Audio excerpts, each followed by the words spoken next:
right, guys, thanks for tuning in. I guess this is the debut of the Jacques Talk podcast, and I was thinking to myself, who is somebody I can have great conversation with, reflect on great memories, entertaining memories, and the head basketball coach at LSU for 10, and then what do we say about the last year, Coach? Was that a half year? Was that three-fourths of a year? I think let's go a little more than 3/4. There's about a 6-game lapse.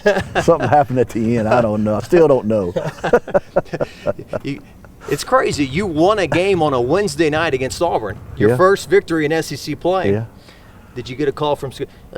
John, we're going to have a press conference on Friday. Well, sometimes you just got to let it go. Yeah. It's just. I looked that up. One of those things. Marcus Thornton, 38 points at Auburn, and you won 81-80, and then Friday there was a press conference. Well, we got Chris Johnson back. He'd missed about 10 or 12 games with a broken hand. Got him back, and Tasman that whole year didn't play, so that was a first-team All-SEC guy. So, some things that happened. But it's like anything else. If you coach at this level, sometimes things happen to you that's unexpected, that are good, and sometimes things happen somewhat unexpected that are bad. And I experienced them both. Hey, sometimes Daryl Mitchell makes a 25-footer against Texas A&M. Yeah, you beat Duke, to go to the Final Four. So, hey, it's all balanced out. And I've always been appreciative of the opportunity, Well, there's so much I want to talk to you about. First of all, you made the NCAA 4 times, 2 Sweet 16s, 1 in 2000, and of course the Final Four in 2006. I remember the first time I met you. So Josh Maravich walked onto the LSU basketball team. So I just started Channel 9. Okay, go get a soundbite with Coach Brady about Josh Maravich. So we come down here, and it was the fall, maybe October or something. So we're standing outside the PMAC, in between the PMAC and Tiger Stadium, and I was way too confident in myself for not having much ability back then. And I went up to you and asked, how old were you then? You were a young man. I was 25, 25. So I go up to you, and I'm like, Coach, I'm Jacques Doucet from Channel 9. You just kind of looked at me. Yeah, I've seen you before. And off we went. You're the enemy. Yeah. Right, the media. Yeah. Those bad guys. And Coach Brady's joined the dark side now. He's part of the. I love it. Yeah. Well, you're doing a great job. Lots less stressful on this side. Well, whether or not LSU, and Coach Brady and I are sitting in the PMAC, by the way, as LSU is about to play Auburn today. But whether LSU wins or loses, you go home. Your mood's not too affected. I want them to win in the worst way. I want Will Wade to win a national championship. But if somehow we get beat at the buzzer today, it doesn't go home with me like it used to. I can imagine. Well, you put so much preparation, and like Coach Maneri says, my livelihood depends on 18 to 22-year-olds. That's a dangerous. I did that for 41 years, so. Yeah. And at Crowley High, it was what? 15 to 17-year-olds, right? Yeah, worse. More challenging. I remember one of the best sound bites you ever gave me. I think it was. Oh my! It was the year. I guess it might have been Brandon Bass's freshman year or something. But you guys made the NCAA tournament, and I said, Coach, do you think this is the best job you've ever done as a coach? And you said, the best job I ever did was when I was at Crowley. We won 21 games, and I had nothing. Nothing. Probably true. Old Crowley gents, huh? I love them. Late 70s into the early 80s there with them? 77 to 82. I was rolling in there. So Kevin Foote, Daily Advertiser, was he writing articles and stuff back then? Yeah, Foote was back then. Yeah, I remember him. Bruce Brown, maybe? Yeah. Daily Advertiser? Absolutely. Well, Coach, that's wonderful. I got a list of things here. We'll see how many things we can get through. Entertaining and maybe not so. We'll see how Coach rolls with me here. All right. Mid-December 2002, LSU was playing host to number 1 Arizona that week. Mm-hmm. Right. Jaime Ureta we used to go to practice back in the day. We would go to LSU basketball practice for 30 minutes, an hour, and we would watch what was going on. We watch you coach. It's hard to imagine today that went on back then. But it did. I can't believe I allowed that. Because you bring up those kind of instances, whatever happens. I don't know. Well, don't get too far ahead of me, Coach. I don't even remember. I'm getting to the point where you didn't allow us to come to practice. Is that right? Okay. I wised up. Right, exactly. You learned. So we're at practice that day, and Jaime Ureta did not speak very good English, but there was a few 4-letter words in there that I could understand. And you threw him out of practice that day. I did. You threw him out. This is back in the PMAC dungeon, like beneath the PMAC. Yeah. As Coach Brady jokes, he designed a practice facility that he never practiced in. That's exactly right. The Taj Mahal that's sitting next door, which, by the way, they tell me now is outdated. Oh, that's unbelievable.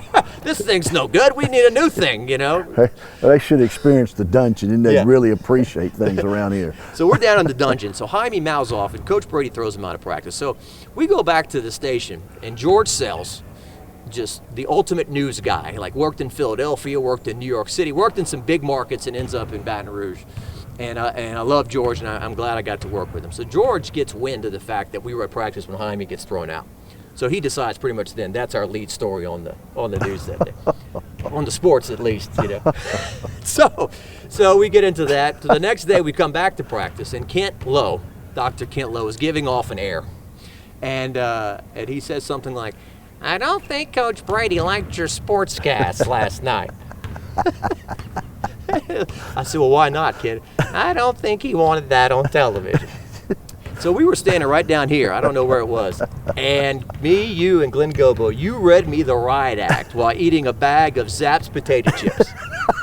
Did they come out of my mouth and spew on you? Maybe a little bit. I was hoping so. And it was something. Maybe a few crumbs on your shirt. "My practices are closed for the rest of the time I'm here, and you will never get that right again." I don't even remember those things. I try to remember the good things. Well, yeah. But it was. I'm hoping we can laugh about it now. I didn't know George was in charge of sports over there. Also, he had a heck of a job then. He was a big shot. Me, like what you said. What'd Steve say? He know about it? I mean, where was he? I thought he'd help me out or something. George would always gravitate to the, I remember this other story real quick. Oh, do you? So Marcus Randall, love Marcus Randall. So George comes in and says, "Well, what's the lead on the sports today?" I said, "LSU just won at the Florida Gators. Marcus Randall played a great game, and he's the SEC Player of the Week." "That's it. I got it. Okay." So we're going to commercial break that night. "Coming up, an LSU quarterback wins a big award, and he wasn't even supposed to be that good." It's like, well, stick to the news, George. We love you.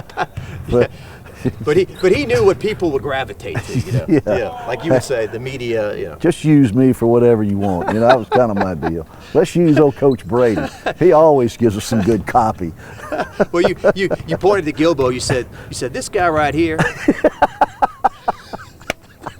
What was wrong with me? He sees stuff every day. He hears stuff every day. He doesn't put it in the newspaper. Yeah. Gilbo and you guys get one deal. It's the lead-in. It's the lead-in. It was the lead in the sports that day. That's right. But a happy ending to the story. So you beat the #1 team in the country. That's right. 66-65 right here in the PMAC. And Jaime played, didn't he? Jaime did. Okay. I just look stupid. Jaime didn't play later. Yeah, well. That's down the road. Yeah, that's right.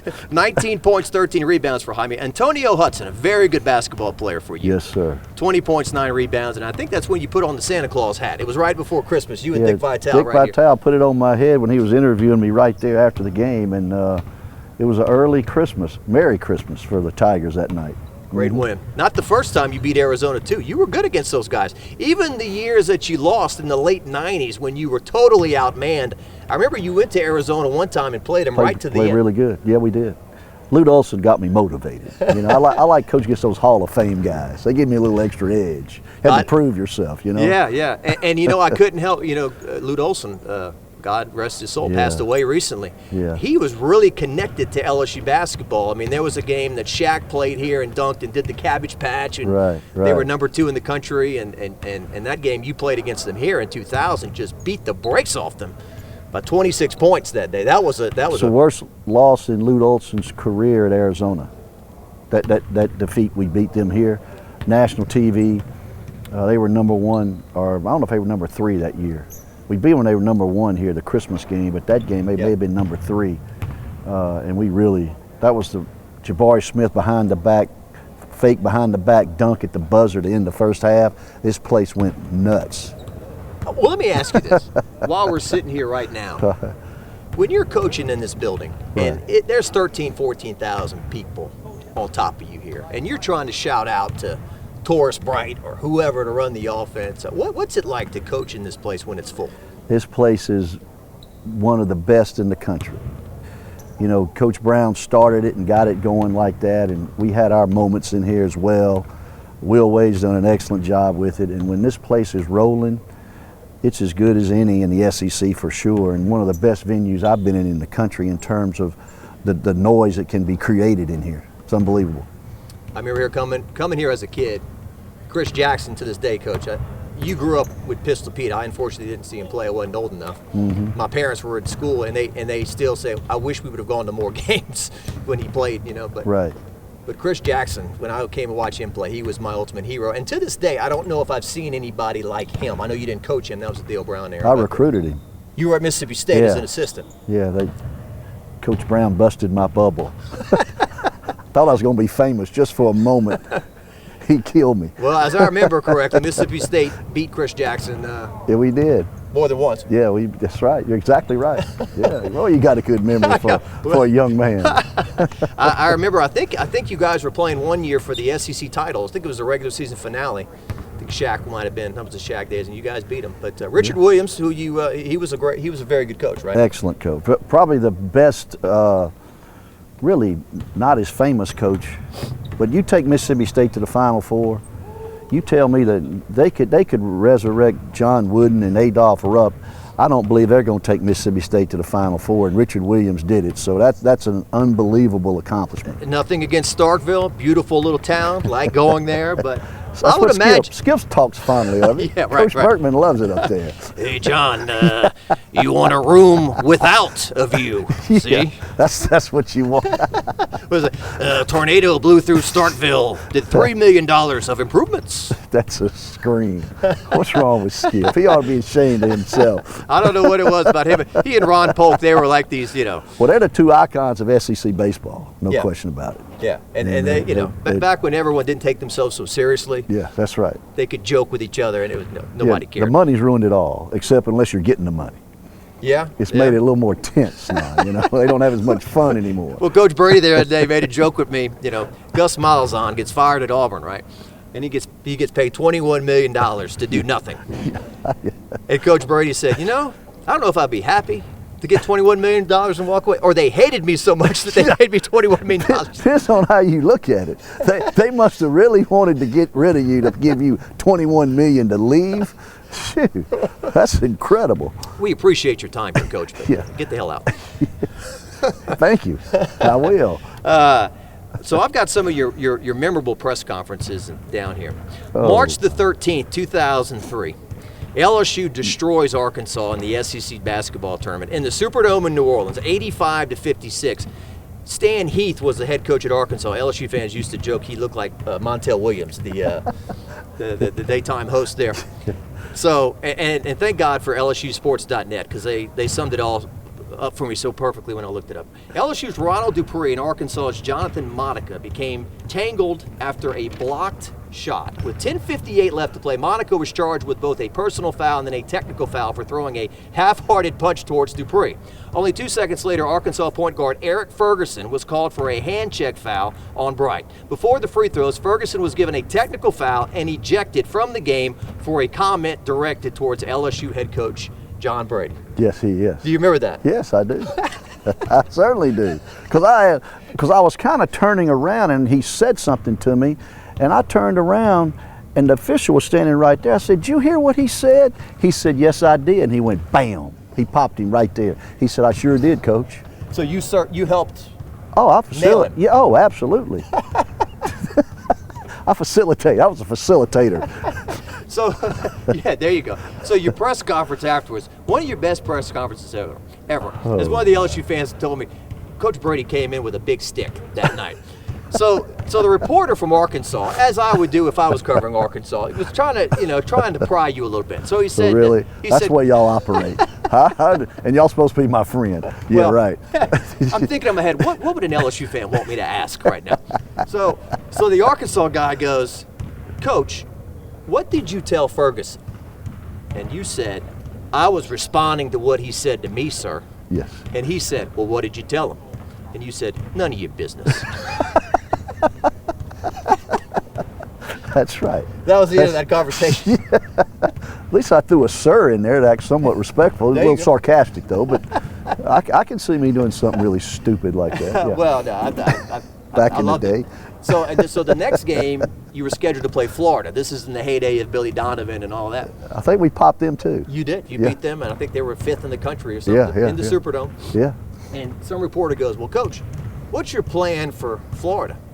And you said, "I don't think I want to share that because I know Billy Donovan can read." Yeah, he's watching TV too. Yeah, I mean, just throw it out there for you. That's when I had the crooked glasses on. I had a pair of readers, and they were crooked. And I remember one of my friends in Baton Rouge says, "Coach, I'm gonna buy you a new pair of glasses. If you're gonna be on national TV, at least straighten them up." Oh man, Stan Heath. Where's Stan Heath these days? I should have looked that up. I don't know. Yeah. He coached there for a while. Went to South Florida, and didn't make it there. And I don't know. He's probably scouting with some NBA team. That's what a lot of them do, you know.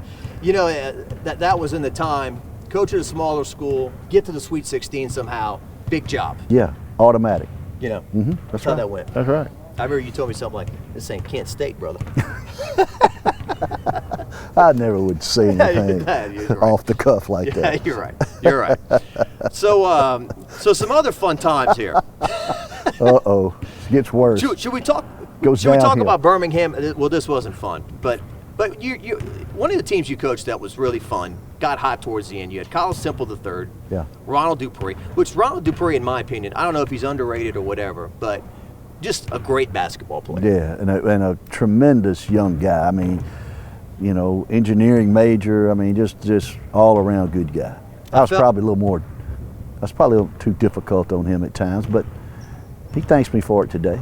Well, good guy though, really good player. I think I was listening to an interview on the way over here on the radio with Bill Self or somebody, and they said, "Getting comfortable is the enemy. I That's want right. people uncomfortable That's at all times." Exactly right. Nick Saban's the best at keeping guys on edge when you're winning a bunch of games and keeping them uncomfortable. He's the best at it. Somebody's got to be the bad guy, and it better be the head coach. Right. Because he sets the tone for it all. So Right. that's I kind of operated somewhat like that, or tried to. And certainly not in the level of Nick Saban, but Well, you're right about that when you say that. people ask, exactly why right. does Nick Saban throw his headset when a guy gets a 15-yard penalty and his team's up 60-3 in the fourth quarter? Yeah, that's right. It's always we don't look at the scoreboard. Yeah. 60 minutes. Don't get comfortable. Don't get full of yourself.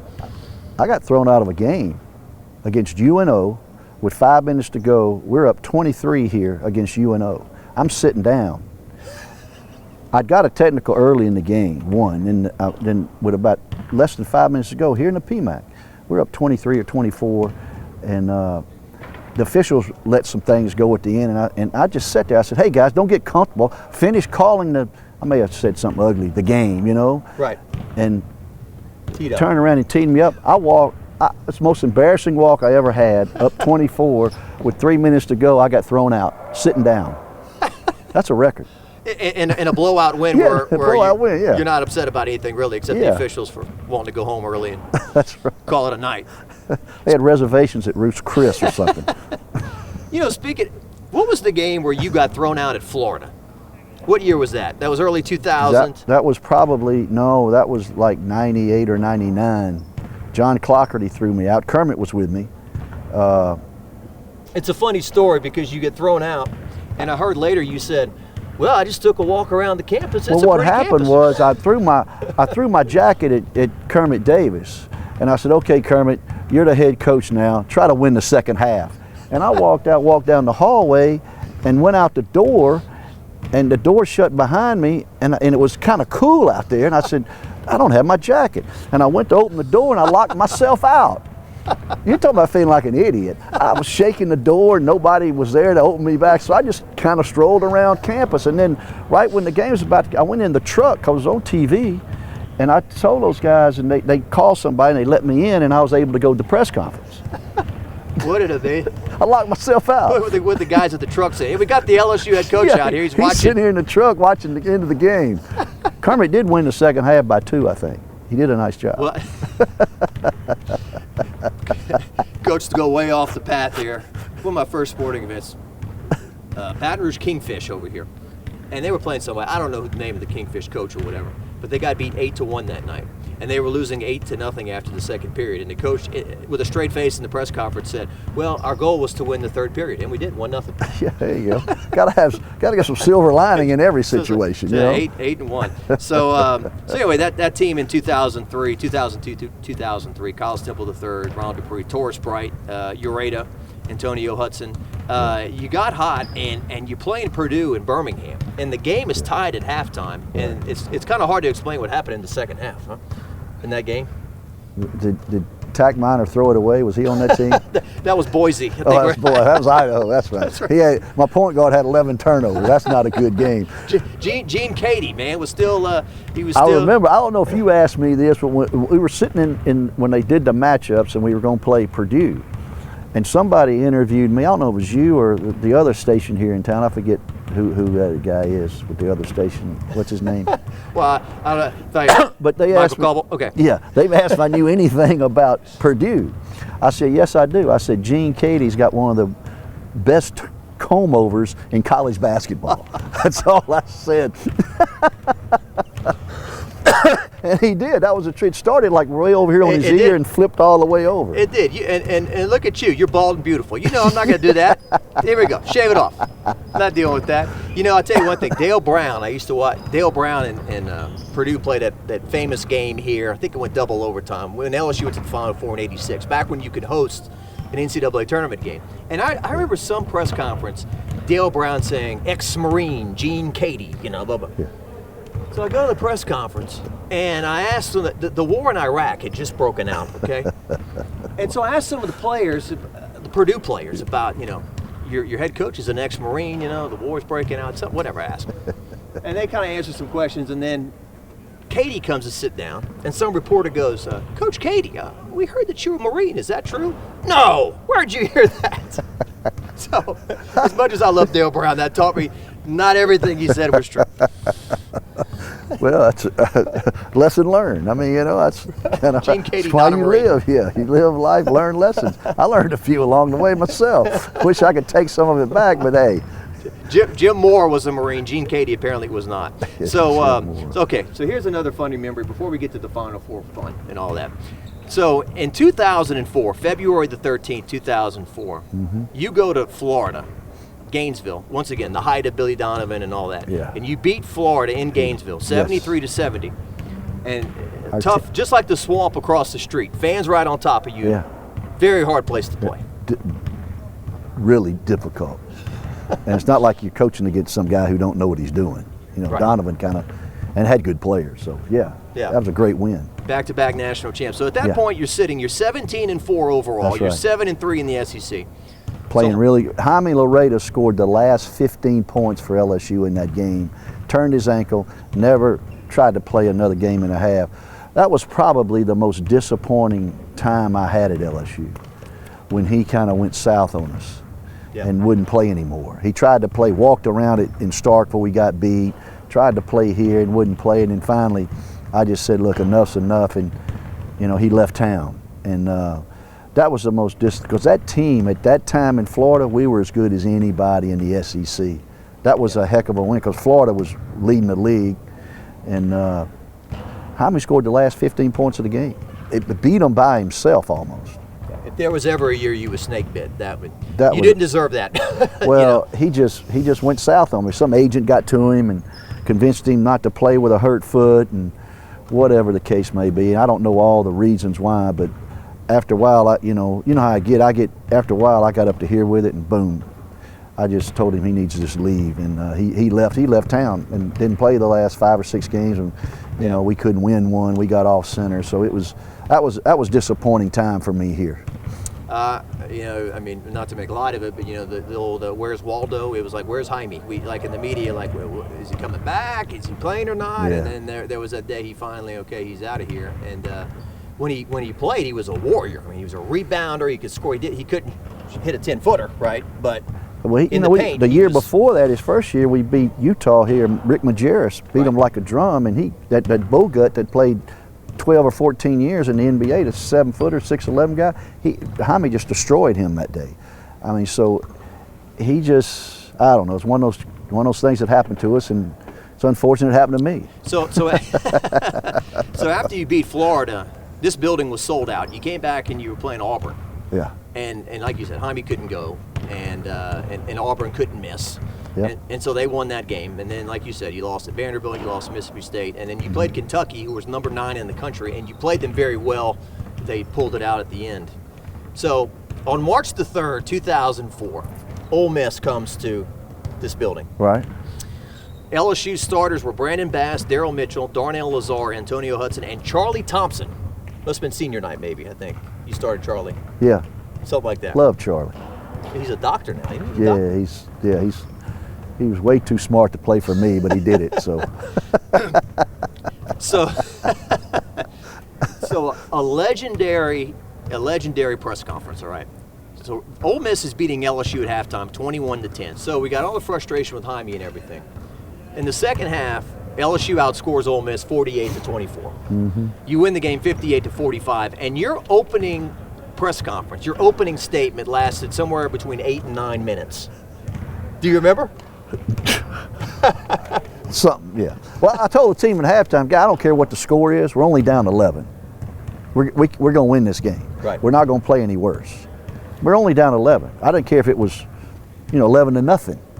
Right. 11 points, 11 points. Well, you told me one time, LSU wins 2-0, LSU wins. That's right. That's exactly right.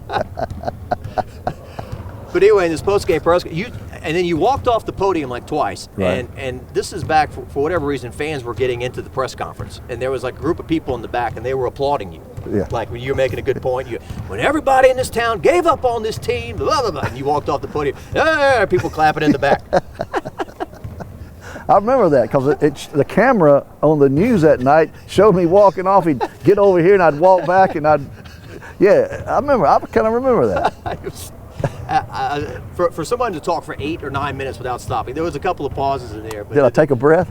I think so. I think you gathered your thoughts and then you came back. But anyway, so March 17, 2005. I won't talk too much about what happened at the Taco Bell Arena in Boise, Idaho. That was another low point. Yeah. We had a good team, and then TAC just didn't play real well, and that was a long way to go too. We had to have 2 plane stops to get there. I mean, it was a nightmare getting there. I remember you talking about your 2000 Sweet 16 team. You had a lot of travel that year. Yeah, that's right. Yeah, we did. We should have stayed.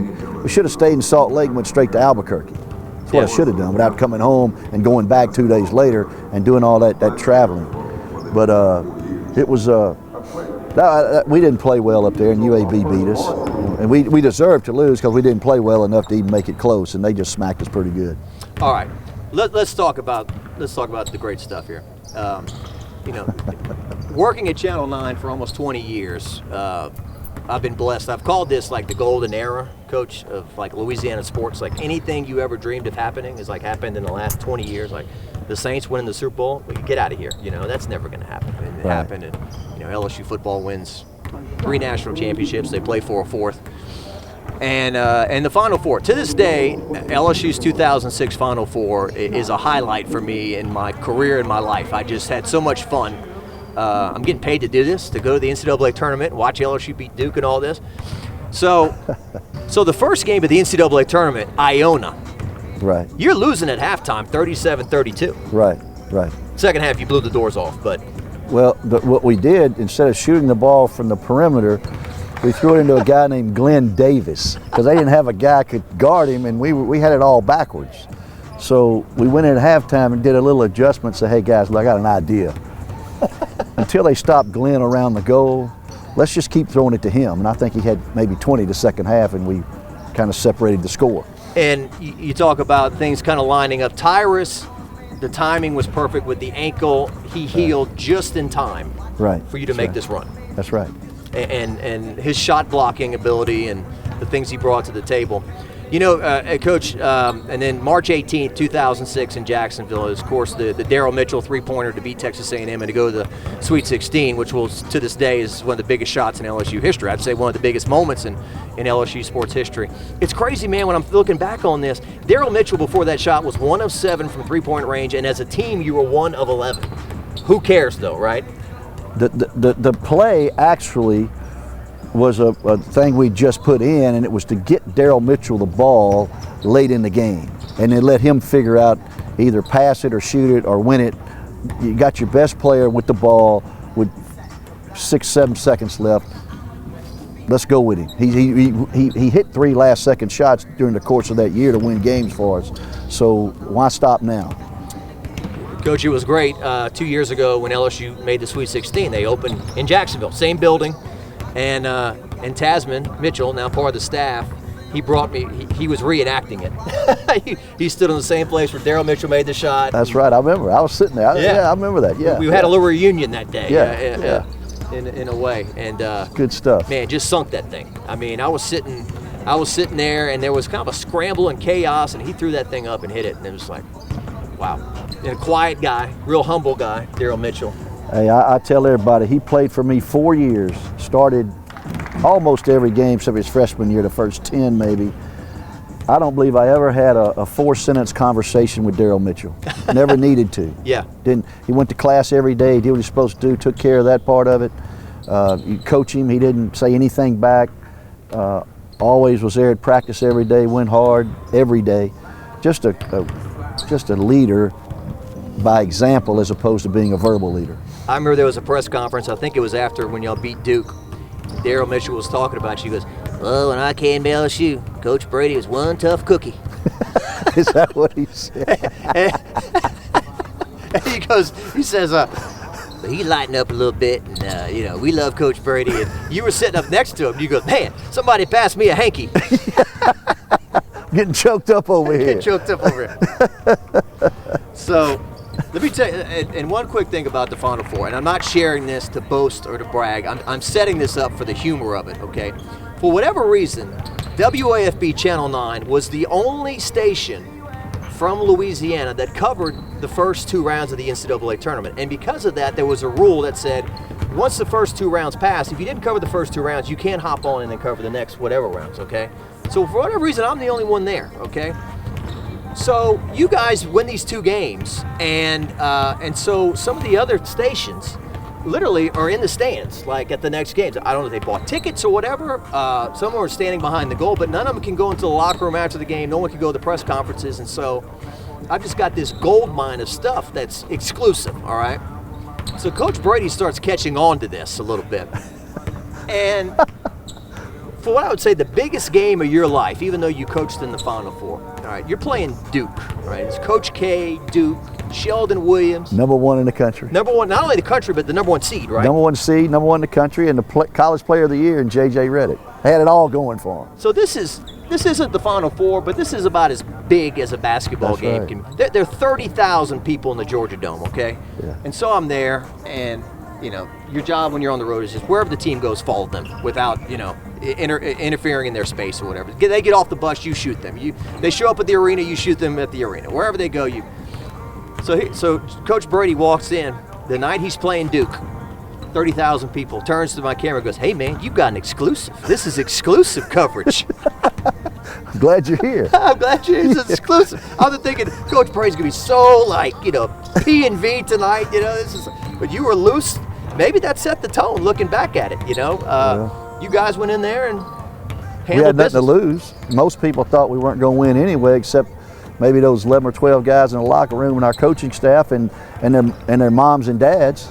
And I bet you some of their girlfriends didn't even think they were going to win either. But mom and daddy are always on the side of their children. So I think we had mom, and my mother thought we were going to win. So, there you go. We had a handful. And it wasn't a road game, but there were a lot of Duke people there, Oh, expecting to win. And, man, I remember seeing Coach K and his family walk down the hall after the game. And, look, this is just a game, but you would have swore somebody in their family died. I mean, I'm sure that them as a family, when they're used to winning national championships and going deep, when they lose like that, I mean, it hit them hard. And so, anyway, but... It's a great win. Number 1 seed, number 1 team in the country. Would you say the biggest win in your career as a coach? No doubt about it. Yeah. That and beating Arizona when they were number 1, it's 2 number 1 teams that we beat here in my time coaching, and that's two of the great nights. There were some low nights, as we just talked about, but there are also some really great nights here too. But that's why I'm always appreciative here. I got a chance to coach at a place like this. changed my life. I mean, it allowed me to show what I could do on a national scale, and we had some really great moments, and I've always been grateful to Joe Dean for allowing me to do this. What did Joe Dean tell you when he hired you? Hey John, your team's not any good. That's what he said. He said, look, he says, John, look, I want you to know, your first year here, your team's no good. I know it. The fans know it. Everybody knows it. Just do me a favor. I said, what's that? Look good losing. Well, something to that now. Yeah. There's some credibility because we did look good losing several times that year. Just drag it into the mud, right? Yeah. Lose 50-48 or something. That's it. That's what we did. And Darnell Lazar, for him to score 10 points in the first half like he did, in a game that you only scored 62 points, that was big. That was huge for you that night. Yeah, well, the thing is, Duke scored 54. Yep. See, it doesn't. You still stuck on the number. It doesn't matter. I'm playing up the importance of Darnell's 10. Oh, Darnell was fabulous that night. I'm always grateful to him for that. Just that's the kind of guy he was. He started early in that year, and then after 7 games, we just had to put Towers in the lineup and took him out. And I remember calling his mom and dad and telling him we were going to make a change, telling them, want them all to be on the same page, and Darnell accepted it and never missed a beat. And then finally, when his time came to really play well, 10 points the first half against Duke in the NCAA game, huge. Coach, the Texas game, and by the way, Rick Barnes was here a week ago. He's the head coach at Tennessee. Tennessee, man. good. Yeah. We're still wearing orange. Yeah, he likes orange. He likes orange. So LSU kind of rubbed his nose in it twice that day. LSU beat Rick Barnes in Tennessee, and then they honored the 15-year anniversary of the Final Four team up there. Oh, I didn't even put that together. Yeah, that was Rick Barnes' best team he's ever had. He had 2 or 3 pros on that team. LaMarcus Aldridge is still in the league playing, and I didn't know if we could win that game or not, but our guys really played well. Took it to overtime, and we just played really well. Yeah, and as much as we talk about Garrett Temple shutting down J.J. Redick, and rightfully so, I mean, I glanced at the box score last night. LaMarcus Aldridge was 2 of 14 shooting in that game for 4 points. And like you said, this guy has made the NBA All-Star team, I think, 8 times. Mm-hmm. And for you to shut him down, I think when I read that, I'm like, man, we haven't talked enough about that, to win that game and to beat Texas. Well, we tried to double team him post to post every time he caught it. We'd double him post to post, and then whoever he threw it out to, we'd just scramble out and make sure the recovery was well. But certainly, it's like you take away the other team's best player and make somebody else beat you, and that was the thought against Duke and JJ, and that was the thought against Texas and LaMarcus Aldridge. Make one of them other guys in the game of their lives have the game of their life, and fortunately it worked out and we won them both. Dick Enberg, God rest his soul, legendary broadcaster, big baby for 3. Question my coaching there. I was disappointed that he would respond like that. Big baby for 3, like I didn't know what I was doing. Right. Hurt my feelings a little bit. If you can imagine me getting my feelings hurt. No, absolutely not. Tough guy. Defense and rebounding and toughness. Yes. John Brady. Right. So the Final Four, when you go there, I don't know if you guys ate too much crawfish at your house or what, at that crawfish bowl. You say, we left our second line in Atlanta or whatever. We never recovered. Did a poor job of getting our team ready. 43. Coaching. Yeah, go ahead. Yes, it was poor preparation. We didn't get our team right. We left our emotion in Atlanta. We were at a peak right there, and then we never recovered. And UCLA was really good. In the first 15 minutes of the game, they smothered us. Got a 15-point lead, and I think that's the way it wound up. Yeah, and a lot of people were assuming, because you had played Florida twice in the regular season, I think a lot of people just penciled in, LSU's going to play Florida in the national championship. And maybe for once you went from the underdog to kind of maybe feeling like the favorite and comfortable. Something to that. There's probably something to that, too. Our team was probably a little more confident than they should have been, and I didn't do a good enough job of bringing them back down to earth and making them uncomfortable as we opened this up with. I didn't do a good enough Nick Saban job on them. I remember you, before the game, you said some of these UCLA players, their names are hard to pronounce. It's like Aaron Afualo and Luke Mute, whatever his name was. I try not to say it. tried to keep him out of my All of them story. went to the pros, though. All of them played in the pros. And Howland, the head coach, is now coaching Mississippi State. Can you think of a bigger cultural change going from Los Angeles to Starkville? Probably not. That's crazy. We were talking the other day as we're hitting the stretch here. You think your 2000 team was just as good as the Final Four team? Or Yes, I do. Yeah. Probably overall, maybe a little more athletic, the 2000 team. But the both teams had intangibles, but that 2006 team was probably understood each other and was more like a family, and because they all grew up around each other and from this area. The top 6, 4 from Baton Rouge, 1 from St. Martinville, 1 from Denham Springs. I mean, they played against each other all their lives, and they came together on the same team, and it just kind of carried over and blossomed into, arguably one of the top 5 teams to ever play at this school, really. Yeah. And I remember, I think that was your best year of crowds. Like the Final Four team, they started showing up a little bit later in the season. I remember coming, I think you played Alabama in the SEC opener. This place was packed. You had a lot of packed houses here. In 2000. Yeah, 2000, Yeah, yes, that sir. team caught the interest early because of Strohmeyer. Strohmeyer's explosiveness and his athleticism. And we went to Hawaii and won a tournament in Hawaii, and that helped. Then we went to beat Oklahoma State in the Sugar Bowl tournament. That helped. So that team got going. Our Final Four team started a little bit slower, and the crowds came later as we got really good. Yeah, I remember that Oklahoma State game. The New Orleans Arena had just opened, I think, and y'all put 13 or 14,000 people. I think Oklahoma State was top 20 at the time. Yeah, Y'all beat them. and Kentucky may have played in that too. We played Missouri or somebody, I think. Yeah. A doubleheader. Well, as we wrap this up here, Javonte Smart is taking jumpers from the corner about 30 feet from us.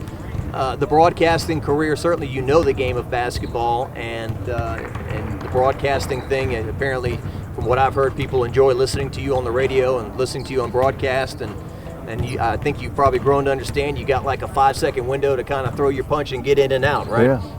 Yeah, and Chris Blair allows me to talk a little bit, so he doesn't, I know when he gives the score, he's going to drink a swallow or two of water, and I got about 9 seconds to blow in there with something I've seen and make it quick and condense where people can still identify with it, and that's what I try to do, and it's been fun. I love traveling with the team, and Coach Wade's been really too kind to me, and it's been great for me to come back here and visit with the fans, and at least they appreciate kind of what we accomplished in my time here. Well, Dr. Kent Lowe has given me the rap sign. It's like, so the first Jacques Talk podcast is coming to a close. John Brady, the LSU basketball coach for over a decade now at the broadcasting. Thank you so much for doing this. Thank you, Jacques. Appreciate it, man. Appreciate it.